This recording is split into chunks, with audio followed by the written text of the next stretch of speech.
Salam sejahtera dalam Tuhan kita Yesus Kristus, Bapak Ibu yang saya hormati.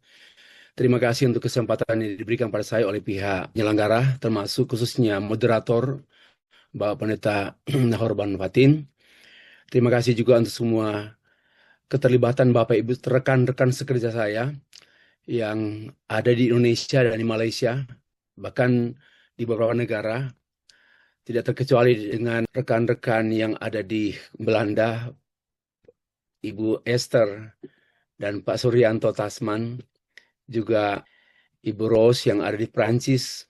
Salam sejahtera dalam kasih Tuhan kita Yesus Kristus. Saya mau sampaikan untuk kedua kalinya bahwa sebenarnya apa yang kami bicarakan ini bukan karena kepakaran kami. Bukan karena kami memiliki kelebihan dari Bapak Ibu. Sesungguhnya hanya karena memang ini sudah beberapa tahun menjadi passion kami, menjadi kegelisahan kami mengenai kondisi gereja-gereja, tidak dalam rangka menghakimi, tidak dalam rangka merendahkan gereja, tidak. Tapi yang kami amat dan juga mengumpulkan data-data dari para scholars, data-data yang mereka kumpulkan juga mengungkapkan betapa menyedihkan dunia ini dan gereja-gereja. Sebagaimana yang saya utarakan pada hari pertama, kemarin hari, tentang dunia yang selalu sakit. Sejak abad-abad, pra-abad, saya bilang, pra-abad 1, abad 2, abad 3, abad 4, sampai abad 21 ini. Penyakit yang paling kita takuti, bukan karena penyakit fisik seperti jantung, koroner, atau mungkin kolesterol, sakit dialisis darah, dan sebagainya.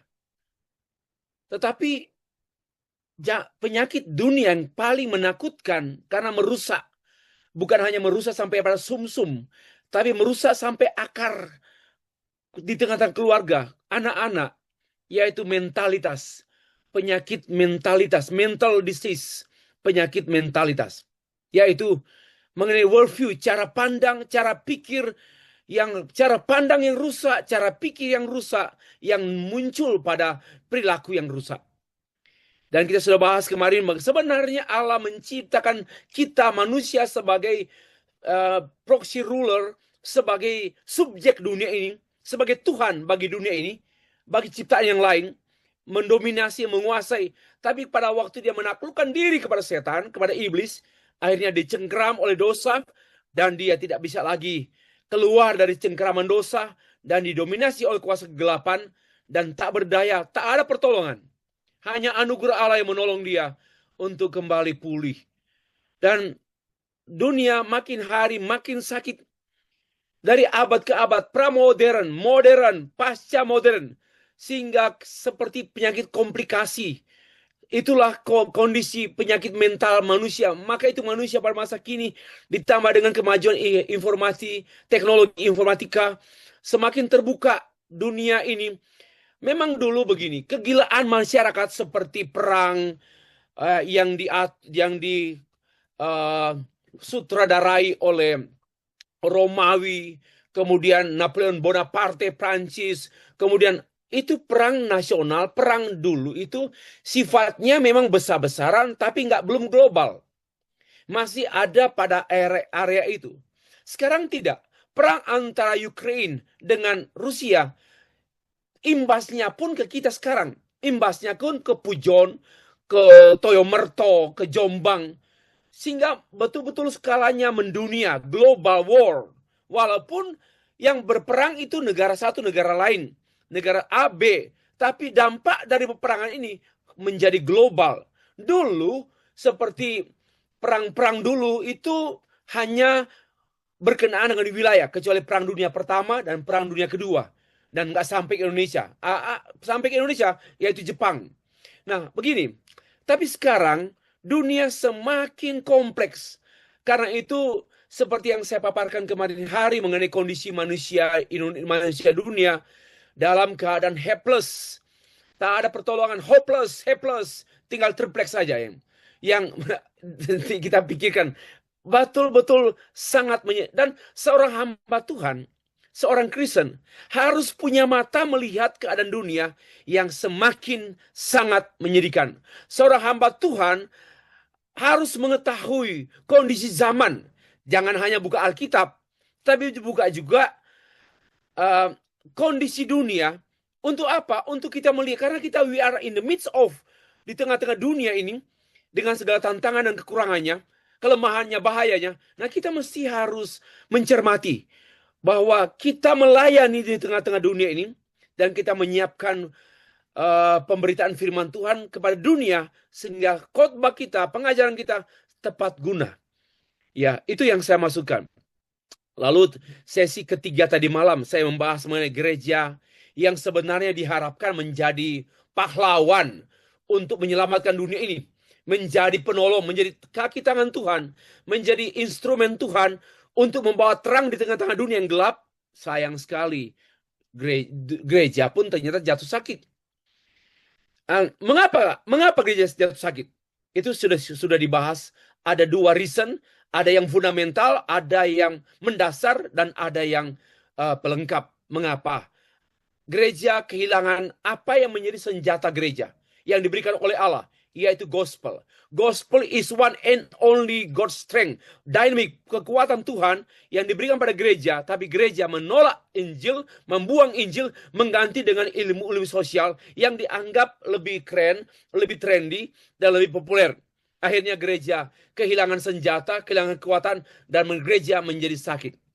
Nah, pada hari ini pada hari kedua, pada sesi yang keempat ini, saya mengajak kita berpikir tentang bagaimana diagnosa gereja yang sakit. Kita mendiagnos gereja yang sakit. Bapak Ibu sekalian, kalau bicara soal wajah, face, itu biasanya identitas seseorang terlihat pada wajah. Jadi wajah itu menjelaskan adanya identitas. Nah, bagaimana dengan wajah gereja? Wajah gereja mengungkapkan identitas yang terlihat dari luar tentu. Apalagi gereja yang kelihatan. Nah, pertanyaan saya, seperti apa wajah gereja pada masa kini? Setelah berabad-abad wajah gereja dikotori, dibersihkan lagi dengan sabun Lux gitu. Dibersihkan dengan firman Allah oleh para reformator, dan dikotori lagi, dibersihkan lagi, bahkan bukan hanya dikotori, dioperasi sehingga wajah gereja tak berhidung, wajah gereja tak bermata, wajah gereja tak bertelinga, wajah mereka tak berbentuk. Maka itu perlu reformasi. Kenapa? No form, tak ada bentuk lagi wajah gereja. No identity-nya lost identity. Dan dia punya pegangan pun lost pegangan. Bahkan impact-nya pun hampir tak terlihat impact daripada gereja. Tidak terkecuali masa kini. Apa dampak gereja bagi kita masa kini? Seperti apa? Seperti yang saya sampaikan tadi malam. Pada waktu pandemi COVID-19 tahun 2020 sampai 2022-2023. Apa peran gereja sebagai alat Tuhan di tengah-tengah zaman, di tengah-tengah COVID-19? Hampir sama juga, penuh ketakutan, takut mati, ratusan ribu orang mati. Dan gereja pun penuh ketakutan. Saya tidak menyuruh gereja untuk melawan pemerintah dengan jaga jarak, bukan itu. Tetapi juga dipenuhi dengan rasa ketakutan. Tidak pernah menyuarakan suara pengharapan di tengah-tengah masalah dunia yang sedang sakit. Bapak Ibu yang dikasih Tuhan. Mari kita mulai. Gereja sedang, saya punya diagnosa dengan menggunakan biblical text. Pertama dulu ya. Gereja sedang dijadikan bukan gereja oleh orang-orang yang mengaku sebagai pelayan, pemimpin gereja. Namun sesungguhnya tidak. Mereka lebih tepat disebut sebagai gembala upahan. Yohanes 10 ayat 12. Yang sesungguhnya bukanlah gembala, melainkan pencari nafkah dan mencari popularitas, bahkan pencuri dan perampok. Yohanes 10 ayat 8. Dan hal itu pun terjadi. Gereja-gereja yang dipimpin oleh pendeta-pendeta yang mencari nafkah, mencari popularitas, dan kemudian mengumpulkan harta benda dari miskin dulu. Jemaatnya hanya 30 orang, penuh kemiskinan. Kemudian gereja yang menjadi besar, akhirnya menjadi gereja kaya, dan pendeta pun menjadi kaya, tapi tidak pernah mengutus misionaris. Apa ini suatu hal kejahatan? Itu kejahatan besar. Gereja dibuat seperti Menara Babel, dibuat besar dengan income per bulan, ratusan juta, bahkan miliaran yang income per bulan pendeta. Saya sudah tahu di buku yang saya tulis mengenai teologi Kristen, kepemimpinan Kristen di tengah dunia ini, saya sudah tulis dan saya membuat riset bagaimana perilaku para pelayan mengumpulkan harta untuk mengayakan keluarganya, mengayakan pribadinya. Bagaimana mungkin pendeta naik Alphard? Saya nggak iri hati Bapak Ibu, tapi saya mau beritahu pendeta naik Alphard gila itu. Untuk apa? Jemaatnya menjual daun pisang, daun pepaya untuk makannya tiap-tiap hari. Pendeta naik Alphard, naik bis, kemudian naik pesawat, duduk di tempat yang paling istimewa, business class, executive class. Bagi saya, mohon maaf ya, saya tidak iri hati, saya hanya sedih. Kenapa? Ada hamba-hamba Tuhan yang lebih mulia dari Tuhan Yesus. Ada hamba-hamba Tuhan yang lebih kaya dari Tuhan Yesus. Ya, ini pencuri dan perampok. Mereka menyamar seperti pelayan gereja. Namun sebenarnya bukan pelayan Kristus, hanya pelayan gereja. Beda antara banyak orang pelayan gereja, tapi bukan pelayan Kristus. Mereka sesungguhnya serigala yang buas, namun menyamar seperti domba, seperti yang tertulis dalam Matius 7 ayat yang ke-15. Saudara-saudara yang kasih Tuhan, diagnosa gereja. Roland J. Sider menulis satu tulisan dan saya mengutip tulisannya dalam buku Scandals of Evangelical Conscience. Roland J. Sider mengatakan, dengan mulut mereka mengaku bahwa Yesus adalah Tuhan, namun sesungguhnya dengan tindakan mereka menunjukkan kesetiaan mereka pada uang, seks, dan tindakan-tindakan pemuasan diri. Ini hasil riset Roland J. Sider. Dan saya menggunakan buku yang sudah lama, Gresham Machen, God Transcendent. Wow, buku yang sudah tahun 1982. Saya baru bertobat itu 40 tahun yang lalu. Dia berkata, gereja-gereja pada masa kini seperti ini, komentar dia. When the church forsake its call to holiness and pursues worldliness. Di mana gereja-gereja mengabaikan panggilan hidup kudus, bahkan mengejar keduniawian. Yang dikejar keduniawian, jumlah jemaat banyak, gereja megah, gereja dengan hiasan-hiasan, dengan emas-emas, dengan semua hiasan-hiasan kemegahan gereja untuk mengungkapkan kemegahan pendetanya. So, gereja meninggalkan calling, holiness calling, dan mengejar pursue worldliness, yaitu keduniawian. Bapak Ibu, gereja seperti perusahaan, Alkitab untuk pengembangan diri, pengkhotbah adalah seorang motivator, gedung dan kendaraan gereja adalah aset pribadi pemimpin, keluarga pelayan adalah ahli waris, ibadah adalah komoditi, jemaat adalah pelanggan, customer, persembahan jemaat adalah pendapatan, penyembahan adalah hiburan, gereja lain adalah keperusahaan bersaingan, jemaat lain adalah pangsa pasar. Karena itu gedung gereja besar dan jumlah jemaat adalah gereja dan pendeta yang sukses. Sungguh-sungguh menyedihkan. Gereja yang sakit. Pertama, saya mengajak kita berpikir ada 3 atau 4 hal yang diagnosa saya tentang gereja yang sakit. Apa? Dari teori pertumbuhan gereja yang tidak gerejawi. Pertumbuhan, just growth, tetapi teori-teorinya tidak gerejawi, melainkan teori-teorinya sangat-sangat bertentangan dengan Alkitab. Mari kita perhatikan. Tren pertumbuhan gereja.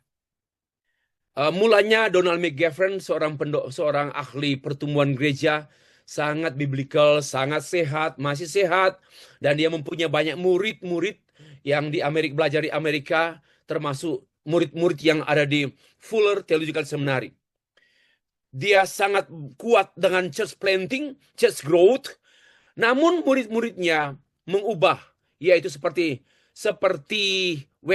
Peter Wagner, Galen Van Riemen's dengan teori-teori pertumbuhan gereja yang sangat-sangat pragmatis, jauh dari Alkitab. Nggak peduli dengan cara Tuhan, tapi cara dunia. Nggak perlu dengan cara gereja, tapi cara perusahaan yang mereka terapkan. Bapak Ibu, sehingga menjadi pertumbuhan gereja yang tidak sehat. Ini hasil kajian. Saya meringkas demikian. Prinsip pertumbuhan gereja yang tidak sehat. Satu, mereka menegaskan pentingnya pertumbuhan gereja dari segi jumlah. Ini bukan pendapat saya. Ya, perlunya pelayanan yang berfokus pada penginjilan, kelompok-kelompok yang mudah menerima gagasan. Yaitu siapa?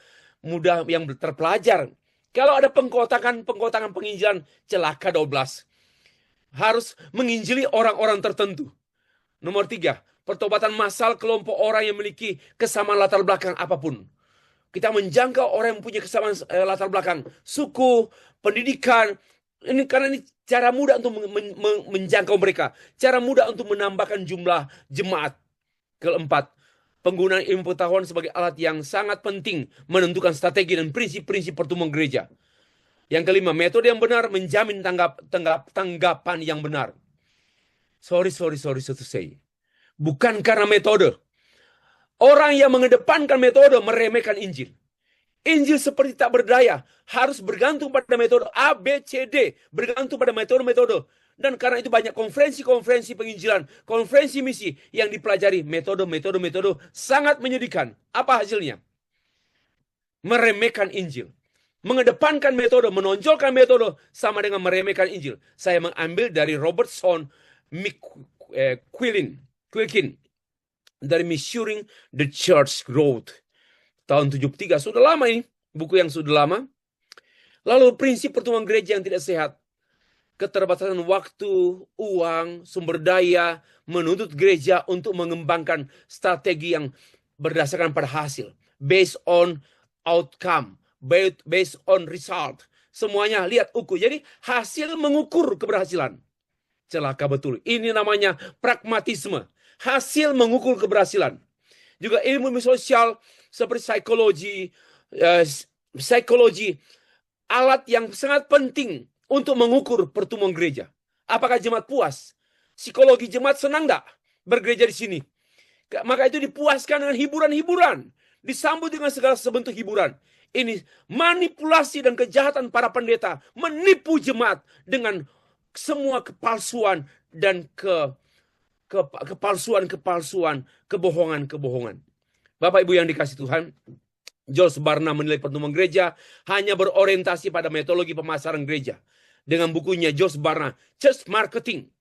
Wow, ini sesuatu yang sangat-sangat menyedihkan. Ada pemasaran gereja. Gereja dipasarkan supaya laku dan untung tambah anggota jemaat.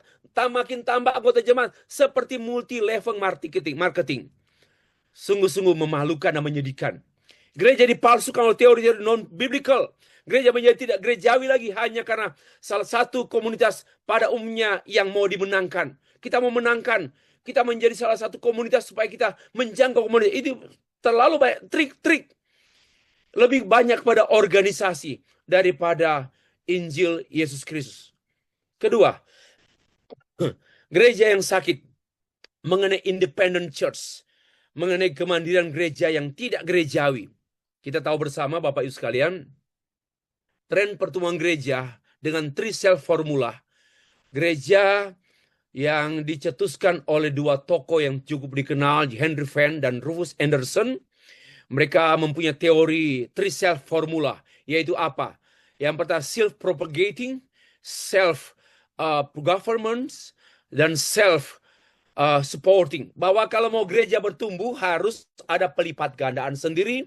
Kita yang lipat gandakan, kita memerintah sendiri, mengatur sendiri, nggak perlu orang lain, nggak perlu kerjasama, sendiri saja. Dan kita mesti mendukung sendiri. Kita mensupport by our ministry, by our self-supporting. Inilah teori yang sebenarnya diambil dari pola pikir perusahaan. Kalau mau jadi perusahaan yang hebat, harus 3 self-propagating, self-government, and self-supporting. Maka di quote lah, diambil lah, diadapt lah pola pikir perusahaan dan diterapkan dalam gereja. Sehingga sungguh-sungguh menjadi gereja yang sangat asing. Saya memberikan komentar demikian. Kritik terhadap Trisel Formula. Tujuan gereja, saya katakan, mohon maaf, bukan menjadi mandiri. Mandiri dalam pelipat gandaan, pemerintahan, pembiayaan, sama dengan prinsip perusahaan. Yang kedua, tidak ada ajaran Alkitab mengenai three self. Tetapi Alkitab mengajarkan codependency, mutual supporting, and cooperation or partnership. Jadi teori three self formula, teori setan. Teori perusahaan yang tidak cocok untuk gereja. Yang cocok untuk gereja yaitu codependence, lalu mutual supporting, dan juga corporation, dan juga partnership. Itulah biblical yang sebenarnya pertemuan gereja, prinsip pertemuan gereja yang Alkitab sumbang sampaikan kepada kita, bukan pada three self formula. Bapak Ibu, saya mengutip pikiran Dr. Chris Marantika almarhum. Dia menulis tentang yang sebenarnya bukan three self formula. Dia mempropose three selves paradigm, yaitu to pray together, pray together, and pay together. Bayar bersama, main bersama, kerja bersama, doa bersama. Inilah sebenarnya yang dimaksudkan ada dalam Alkitab. Sehingga saya menegaskan ini, sebenarnya pertemuan gereja sangat bergantung pada togetherness, pada kebersamaan jemaat membangun visi misi ketaatan pada firman, menginjili bangsa-bangsa. Itulah sebenarnya biblical understanding daripada pertemuan gereja. Tetapi gereja dirusak oleh teori-teori yang diadopsi dari perusahaan-perusahaan. Bahaya trisel formula, kemandirian justru sangat rawan menyebabkan perpecahan gereja. Maka tidak heran semakin meningkat perpecahan gereja. Yang kedua, I have not enough time untuk menerangkan ini. Hanya berorientasi pada maintenance. Kenapa? Karena kita mesti self-supporting, self-governance, self-propagating. Nah, kalau sudah mencapai kemandirian, akhirnya tinggal maintenance pemerintahan, maintenance pelayanan, maintenance gereja, maintenance gedung-gedung yang menghabiskan banyak dana maintenance dan maintenance orang-orang dan tidak lagi melakukan misi. Biaya untuk pengusaha misionaris tidak ada. Hanya makan, senang, menari, penyembahan, makan, senang, menari, penyembahan mati di lumbung sepadi seperti tikus. Bapak Ibu, akhirnya juga berorientasi pada stagnansi dan karena sudah mapan governance dan akhirnya membuat kerajaan Babel dari generasi ke generasi, leadershipnya untuk orang-orang elit, kemudian hanya berkutat pada family, elit politik, gereja dan sebagainya. Kehilangan daya dorong. Kenapa? No more vision, no more mission. Karena sudah independen, sudah mencapai semua, no more daya dorong. Akhirnya kehilangan jati diri, hilang dan kehilangan fokus. Inilah bahaya trisel formula. Bapak Ibu yang dikasih Tuhan. Yang ketiga, tren mega church ala bisnis umat. Ini, mari kita bermisi, mari kita mengasihi umat, kita kumpulkan sebanyak mungkin umat. Ini bisnis umat. Di Indonesia banyak bisnis umat dan di dunia banyak bisnis umat. Bapak Ibu sekalian, tren pertemuan gereja. Satu gereja lokal yang dapat disebut mega church apabila anggotanya mulai dari 2.000 anggotanya sampai 47.000 orang. Belum walaupun sebenarnya belum tentu anggota jemaat, tapi simpatisan, pengunjung yang suka dengan gereja yang banyak hiburannya, menyedot perhatian jemaat-jemaat lain, datang berkunjung di gereja itu tiap minggu dan persembahan pun bertambah banyak, menjadi raja, menjadi Babel, menjadi kerajaan Babel. Inilah pemandangan beberapa tahun terakhir ini. Mega church cenderung seperti gereja Pentakosta, gereja-gereja evangelical, neo-Pentakosta, independen, non-denominasi. Jarang ada gereja denominasional, yang ada independen, non-denominasional, seperti beberapa gereja yang saya tampilkan berikut ini. Gedungnya besar-besar, lengkap dengan informasi teknologi, audio, televisi, video, dan fasilitas yang parkir yang bagus. Untuk mobil-mobil mewah, Mercedes, disiapkan mobil-mobil tempat parkir bagi orang-orang kaya. Ini sebetul bisnis umat kesetanan. Bisnis umat yang betul-betul dalam sekitar 30 tahun terakhir ini berlangsung banyak gereja yang besar-besar yang sebenarnya sangat luxury. Saya sudah hadir di sana berkali-kali. Dan akhirnya saya mencermati mega church di latar belakangnya oleh penerapan bisnis Walmart dengan ciri-ciri seeker friendly approach. Bagaimana kita membuat semua orang yang berkunjung itu friendly. Shalom, apa kabar? Mari duduk di sini. Maka itu ada asar. Disertai dengan asar-asar. Biar mereka merasa nyaman, merasa tidak asing di gereja ini. Dan akhirnya nggak pulang-pulang, tapi persembahannya jalan terus. Dan intensif dengan market research. Mereka buat riset untuk melihat pasar. Oh, di sini jemaat yang kita harus jangkau. Ada daerah yang kita, ini riset menjangkau. Seperti pasar. Sangat menekankan pooling opini apa kata orang tentang gereja kita. Ya, sangat menekankan. Kemudian dengan iklan-iklan tertentu untuk mencapai target kelompok-kelompok profesional. Orang-orang kaya. Anak muda yang dulu di company-company perusahaan-perusahaan, kita rebut mereka dengan sejumlah advertising, dengan sejumlah iklan.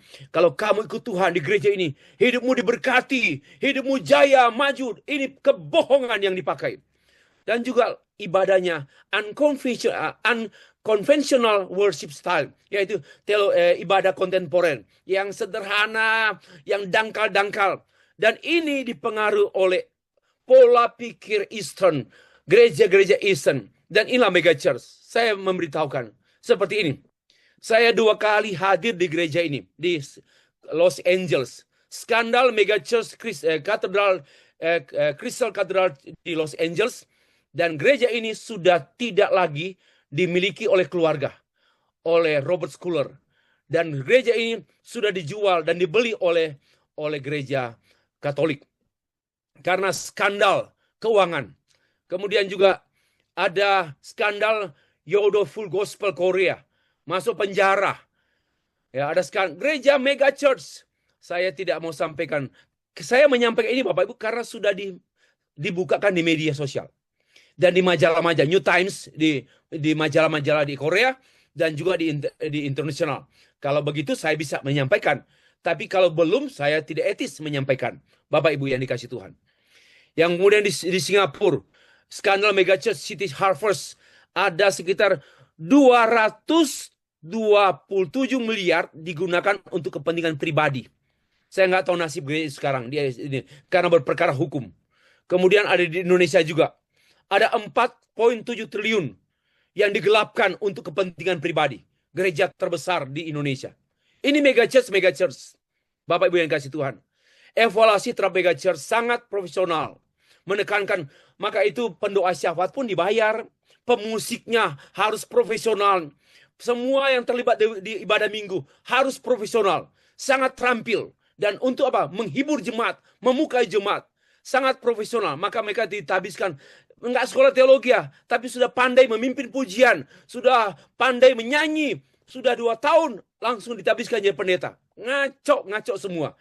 Meremehkan jabatan gerejawi, merusak gereja, kacau seperti itu.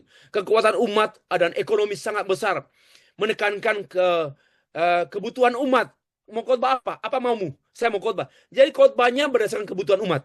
Ini yang saya katakan bahaya betul. Pimpinan cenderung powerful, dikultuskan juga, nggak bisa disentuh. Pimpinan sangat powerful, bahkan disembah-sembah. Umumnya mega church berakhir dengan skandal keuangan, skandal seks, dan skandal aset. Bapak Ibu, yang keempat terakhir, gereja yang sakit. Kesehatan palsu gereja menurut Warren Church Health, Warren Church Health atau Grammy atau satu penghargaan gereja sehat menurut Rick Warren. Obat palsu menyehat gereja. Ini yang ditawarkan. Banyak karena melihat bahwa gereja suam-suam, nggak ada kemajuan. Orang Kristen banyak hidup dalam dosa. Dan mereka melihat ini penyakit ini harus disembuhkan. Tetapi yang saya sedihkan, obat yang mereka tawarkan adalah obat palsu. Banyak penjual obat menawarkan untuk kesembuhan penyakit-penyakit gereja yang sukar sembuh. Namun karena fokus tukang jual obat adalah bisnis, maka pasien yang membeli obat dan meminum obat bukan hanya tidak sembuh, melainkan semakin parah. Gereja semakin parah dengan teori-teori church growth, dengan teori-teori pertumbuhan gereja. Gereja semakin parah. Di antaranya teori Rick Warren, pendiri dan pemimpin gereja mega church di California yang dikenal dengan nama Saddleback di Amerika Serikat, di California, dengan pengunjung tiap minggu 20.000 orang, dan dia dikenal dengan tulisan bukunya yang hampir di semua negara diterjemahkan, The Purpose Driven Church, The Purpose Driven Life, yang banyak digunakan di konferensi. Ribuan pendeta hadir untuk menyimak, terpukau dengan buku-buku yang sebenarnya bingkainya perusahaan ayat-ayat Alkitab yang dikutip. Itulah penipuan. Sudah diperiksa buku itu menggunakan ayat Alkitab sepertinya menarik, tapi after that apa yang terjadi? Warren berkata, ada kutipan saya untuk dia, kutipan yang saya kutip untuk dia dari dia, if you will concentrate on building people, God will build the church. If your church is healthy, growth will occur naturally. Ini semboyan-semboyan beliau kelihatannya wow, bagus ya, keren ya, benar ya. Mohon maaf, tidak alkitabiah. Ini hanya pura-pura berpusat pada people, tapi setelah jadi besar berpusat pada program. Saya melihat ada perubahan dalam Rick Warren ini. Gereja dia banyak berubah ke arah kebaikan. Yang saya lihat, yang saya pantau, saya ikuti terus. Tetapi sebelumnya dia menawarkan teori standar gereja sehat dari bukunya. Teori standar gereja sehat. Karena itu beribuan pendeta dan pastor selalu dilatih menjadi gereja sehat menurut ala Warren. Church Health Award. Penghargaan kesehatan gereja menurut Warren. Gereja semakin mengkopi, meniru gereja Rick Warren. Bukan lagi Alkitab, tapi meniru fotokopi. Di dunia ini banyak mengfotokopi gereja Rick Warren. Apa yang terjadi? Kritik saya, apakah gereja Rick Warren pantas menjadi standar gereja sehat? Apakah Alkitab tidak lagi sebagai standar menjadi gereja sehat dan memeriksa gereja sakit dan sehat? Padahal Rick Warren mengklaim bahwa doktrin tidak penting. Itu baca di bukunya. Doktrin nggak penting di halaman 34 tentang The Purpose Driven Life. Baca di halaman 34. Doktrin tidak penting. Karena baginya tidak ditanyakan oleh Tuhan. Nggak mau ditanya oleh Tuhan. Doktrin apa yang kau mau? Doktrin apa yang kau miliki? Tuhan nggak tanya. Ini satu penipuan. Bagaimana mungkin kebenaran? Bagaimana mungkin ibadah tanpa kebenaran? Bagaimana mungkin pelayanan tanpa kebenaran? Doktrin itu adalah rumusan pengajaran gereja yang dipegang. Padahal dia pun khotbah tiap hari, tiap minggu tentang doktrin, tentang doktrinnya dia. Sungguh-sungguh satu permainan di mimbar-mimbar. Akhirnya saya lihat Leith Anderson dalam bukunya Dying for Change, Resting to the New Realities, Comforting Church and Parachurch Ministry. Dia mengungkapkan demikian, bahwa ada sekitar 80% gereja Protestan di Amerika Serikat sedang stagnan dan sedang sekarat. Tak berdaya. Juga Stanley Grant berpendapat akibat gereja menjadi sangat parah. Kenapa? Karena berubah wajah. Wajah gereja menjadi seperti wajah komunitas pasar. Halaman 253 dari buku Ecclesiology in Postmodern dari Stanley Grant. Mega church yang berfokus pada pengunjung berhasil karena mereka adalah gereja konsumen. Josh Barna dalam bukunya Church Marketing, Breaking Ground for the Harvest. Sudah lama buku ini. Bapak Ibu dikasih Tuhan. So, akibatnya gereja menjadi sangat sakit parah. Kehilangan identitas, kehilangan pegangan, kehilangan pengaruh. Kasihan sekali. Gereja tidak ubahnya seperti lembaga-lembaga sosial pada umumnya lagi. Gereja no impact. Dan gereja goyang sana, goyang sini, pelin-pelan. Kenapa? Nggak punya pegangan. Dan juga nggak bisa membedakan gereja atau partai politik. Pendetanya ini partai politisi atau rohaniawan. Kenapa? Lost identity. Bapak Ibu yang dikasih Tuhan. Solusinya apa? Seperti tadi malam. Reformasi gereja. Bagaimana gereja dapat disembuhkan dari kondisi sakit parah dan sekarat, dying. Tidak ada jalan lain seperti yang dialami oleh gereja abad 16. Hanya dengan reformasi yang bertolak dari reformasi teologi. Apa usaha kita sekarang? Bapak Ibu sekalian, bagaimana gereja-gereja yang telah kehilangan wajah, kehilangan identitas, pegangan dan pengaruh mendapat kembali semua kekuatan ini? Saya katakan, mari berdoa. Mungkin orang berkata, Bapak hanya pelariannya doa. Lalu mau apa? Kita minta belas kasihan Tuhan kok. Kita nggak bisa mengusulkan diri. Saya mau jadi reformator. Saya mau buat reformasi. Itu daging. Kita mulai dengan minta belas kasihan Tuhan. Kembali mereformasi gereja. Mengembalikan yang hilang pada gereja. Yaitu Injil Yesus Kristus. Bapak Ibu yang dikasih Tuhan.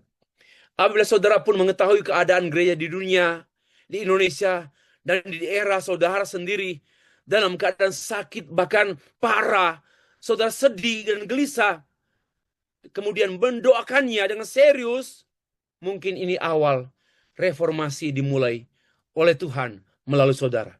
Atau apabila saudara semakin haus dengan kebenaran, dengan Injil, secara teologis, makin menyukai pikiran-pikiran, percakapan-percakapan teologis, saudara mulai berkhotbah, mengajar dengan penuh doa, penuh keberanian, namun tetap santun, tidak maki-maki dan tidak hakim-hakim, menghakimi you sesat, bukan begitu. Tidak menuduh, tidak merendahkan gereja. Mungkin ini tahap awal reformasi Allah melalui saudara sekalian. Bapak Ibu sekalian, demikianlah presentasi materi yang saya sampaikan, tidak sampai 40 menit. Kiranya Tuhan memberkati.